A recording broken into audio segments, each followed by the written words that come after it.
Hi, welcome to Tavish kitchens. நீங்க இன்னைக்கு பார்க்க போறது ஒரு சூப்பரான இடியாப்ப கொழுக்கட்டை. இது வந்து இடியாப்பத்துல நம்ம செஞ்சு உள்ள ஸ்டஃபிங் வச்சு நான் செஞ்சிருக்கேன். வாங்க வீடியோக்குள்ள போலாம். ஒரு மிக்சிங் பவுல் எடுத்துக்கோங்க. இது வந்து அரிசி மாவு. இது நம்ம இடியாப்ப மாவு வெளியே வாங்கியிருந்தாலும் வாங்கிக்கலாம். நான் வீட்டில் அரைச்ச மாவு தான். இது நான் 2 கப் எடுத்துக்கிறேன். நான் 1 கப்பு போட்டிருக்கேன். இது 3 கப்பு. நீங்க மெஷர்மெண்ட் கப்புலாம் கிடையாது. நீங்க வீட்டில் எந்த மாதிரி கப்பு டம்ளர் இருந்தாலும் சரி, கப்பு இருந்தாலும் சரி, எது வேணா எடுத்துக்கோங்க. நான் ஒரே ஒரு ஸ்பூன் வந்து நெய் விட்டுறேன். நீங்கள் நெய் வேணா விட்டுக்கோங்க, இல்லைன்னா தேங்காய் எண்ணெய் கூட விட்டுக்கலாம். ஸோ வந்து இது சாஃப்ட்னஸ்க்காக நான் கொடுக்குறது. கொஞ்சமாக நல்லா மிக்ஸ் பண்ணி விட்டுறணும். இதுக்கு தேவையான அளவு நம்ம உப்பு போட்டுக்கலாம். ஃபஸ்ட்டு மிக்ஸ் பண்ணிக்கோங்க. நான் வந்து சுடு தண்ணி காய்ச்சி வச்சுருக்கேன். நம்ம வந்து சுடு தண்ணி ஊற்றிக்கலாம். கொஞ்சம் கொஞ்சமாக ஊற்றி கை வச்சு கலராதீங்க, ஸ்பூனில் வச்சு கலருங்க.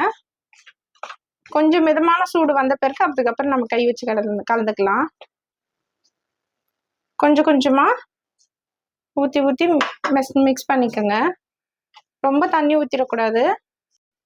நம்ம கடையில் வாங்குற மாவாக இருந்தாலும் சரி, வீட்டில் அரைச்சி மாவு இருந்தாலும் சரி, ஆனால் நம்ம அரிசி மாவு தான் எடுத்துக்கணும். இந்த அளவுக்கு நல்லா கொஞ்சம் கட்டியாக பிசைஞ்சிக்கணும்.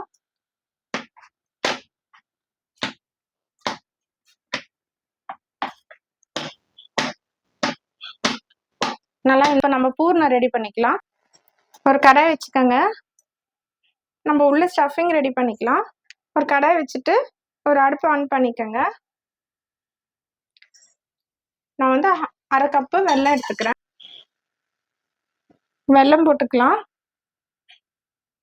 இந்த வெல்லம் கரையிறதுக்கு நம்ம கொஞ்சமாக தண்ணி ஊற்றிக்கலாம். வெல்லம் வந்து சுத்தமான வெல்லமாக எடுத்துக்கோங்க. அப்படி வந்து ரொம்ப பழைய வெல்லமாக இருந்துச்சுன்னா நம்ம கொஞ்சமாக உருக்கி வச்சு கூட நம்ம ஃபில்டர் பண்ணி எடுத்துக்கணும். இது வந்து நல்லா சுத்தமாக வந்து தான் இருக்குது.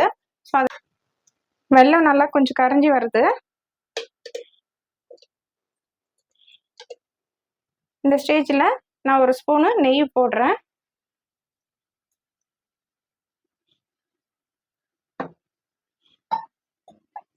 நெய் போட்டு நல்லா மிக்ஸ் பண்ணிக்கோங்க. நான் 1 கப்பு வந்து துருவின தேங்காய் போடுறேன். 1 கப்புக்கு 1/2 கப்பு வெல்லம் இருந்தால் போதும். வெல்லம் போட்டு நல்லா மிக்ஸ் பண்ணிக்கோங்க.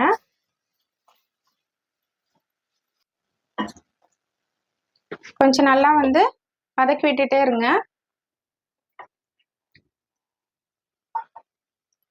இது கூட வந்து நான் ஒரு கைப்பிடி அளவுக்கு முந்திரி போடுறேன்.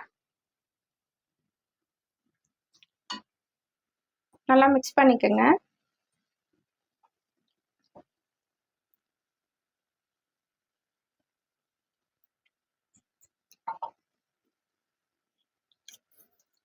வாசனைக்காக நான் ஏலக்காய் தூள் போடுறேன்.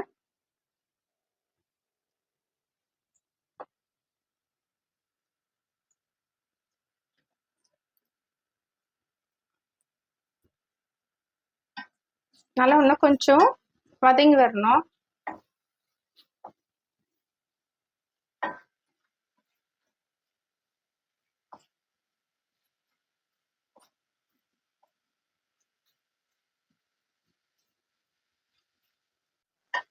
இந்த ஸ்டேஜில் நம்ம அடுப்பை ஆஃப் பண்ணிடலாம். நம்ம ஓப்பன் பண்ணி பார்த்துக்கலாம். மாவு நல்லா சாஃப்டாகவே இருக்குது. நம்ம சின்ன சின்ன உருண்டையாக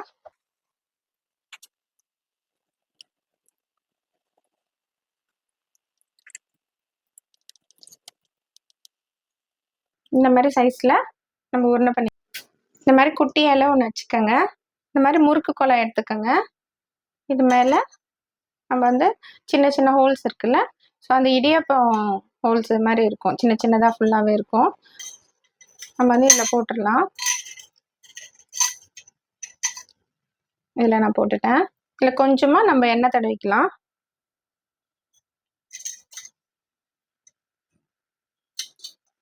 கொஞ்சமாக நான் எண்ணெய் தடவிக்கிட்டேன்.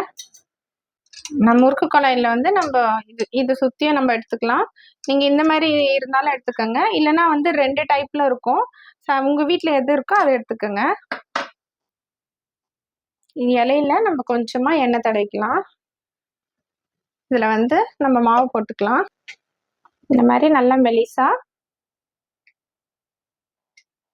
கொஞ்சம் நடுவில் மட்டும் கொஞ்சம் திக்காக இருக்கட்டும்.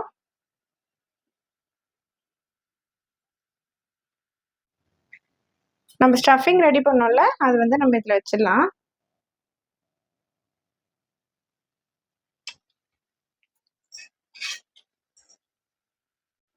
இதை வந்து 2ஆ இப்படி மடக்கி வச்சுக்கோங்க.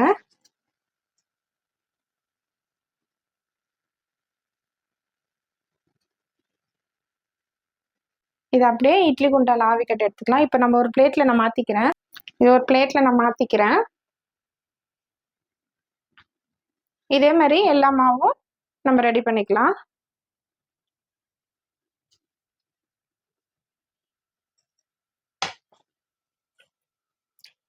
இதே இலையில கொஞ்சமாக திருப்பியும் எண்ணெய் தடவிக்கலாம்.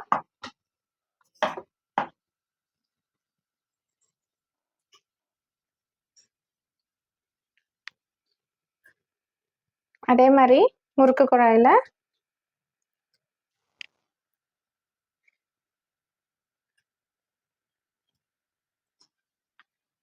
நம்ம வந்து கொழுக்கட்டைலாம் வந்து உருண்டை பண்ணிட்டு வேற ஷேப்பில் பண்ணுவோம். இது இடியாப்ப கொழுக்கட்டைன்றது இந்த மாதிரி டிசைனில் நல்லாவும் இருக்கும், சாப்பிடவும் ஈஸியாகவும் இருக்கும், நல்லா சாஃப்டாகவும் இருக்கும். இதை அப்படியே நம்ம க்ளோஸ் பண்ணிக்கலாம். கொஞ்சம் லைட்டாக ப்ரெஸ் பண்ணி வச்சுருங்க.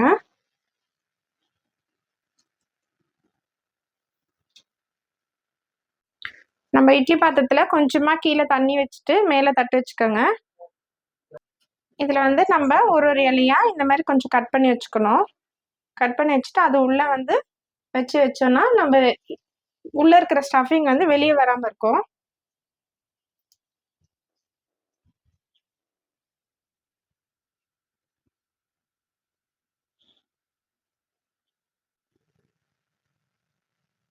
இந்த மாதிரி சின்ன சின்ன பீஸாக கட் பண்ணிவிட்டு அது உள்ளே வந்து நம்ம வச்சோன்னா நல்லா சாஃப்டாகவும் இருக்கும், ஸ்டஃபிங்கும் வெளியே வராது. ஸ்லோ ஃப்ளேம்லேயே வச்சுட்டு ஒரு 10 நிமிஷம் வேகினா போதும். நம்ம இது க்ளோஸ் பண்ணிக்கலாம். நம்ம 10 நிமிஷம் ஆயிடுச்சு. இப்போ ஓப்பன் பண்ணி பார்த்துக்கலாம்.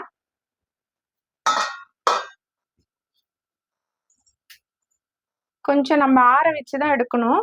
கொஞ்ச நேரம் ஆறட்டும். நான் பிளேட்டில் மாற்றிட்டேன். உண்மையிலேயே சூப்பராக வந்திருக்கு. ஸோ வந்து நம்ம இடியாப்பத்தில் வந்து நம்ம ஸ்டஃபிங் பண்ணது சூப்பராகவே இருக்குது. இது நான் எந்த மாதிரி மெத்தடில் ட்ரை பண்ணி பாருங்க, அதே மெத்தடில் நீங்களும் ட்ரை பண்ணி பாருங்கள். கண்டிப்பாக உங்களுக்கும் பிடிக்கும். இது டேஸ்ட்டும் நல்லா வேறு லெவலில் இருக்குது. ஸோ குழந்தைங்க வந்து இடியாப்பனால விருப்பப்பட்டு சாப்பிடுவாங்க. ஸோ இடியாப்பத்தில் வந்து நம்ம கொழுக்கட்டை செஞ்சதுனால இன்னும் இன்ட்ரெஸ்டாகவும் இருக்கும், அவங்களுக்கு டிஃப்ரெண்ட்டாகவும் இருக்கும். என்னோட வீடியோ உங்களுக்கு பிடிச்சிருந்துச்சுன்னா சப்ஸ்கிரைப் பண்ணுங்கள், லைக் பண்ணுங்கள், ஷேர் பண்ணுங்கள். பக்கத்தில் இருக்க பெல் ஐக்கான் கிளிக் பண்ணிக்கோங்க. தேங்க்யூ.